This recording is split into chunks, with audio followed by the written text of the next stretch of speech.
ફરી એકવાર આવારા તત્વોનો ત્રાસ સામે આવ્યો છે। શહેરના પીલગાર્ડનના ચોકીદારે દારૂ પીવાની ના પાડતા બે આવારા તત્વોએ ઓફિસના કાચની કરી હતી તોડફોડ। ચોકીદારને મારવાની કરી હતી કોશિશ। શહેરમાં કાયદો અને વ્યવસ્થા કથળી તેવી લોકમુખી ચર્ચા ચાલી રહી છે। કે સિંહ ગુજરાતી સાથે હિરેન ભાયાણી, ભાવનગર।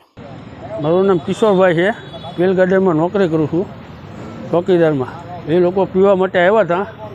એ લોકોને પીવાની ના પડી ને એટલે બીજા બે માણસ આવીને કાર તોડી નાખ્યા। એની આડો પીવો તો મારી પર ઘા કર્યો। કઈ જગ્યાએ બનાવ બન્યો છે? પીલગાર્ડનમાં પાનવાડી ચોકમાં। કેટલા જણા હતા? 2 જણા। એમાંથી કોઈને ઓળખો છો તમે? એક સિંધી કરીને હતો, બીજાનો પાછું ખ્યાલ હતી। અત્યારે શું નુકસાન કરવામાં આવ્યું? અત્યારે એના ના આડો પીવો તો એ બીજાએ ઘા મારી દીધો।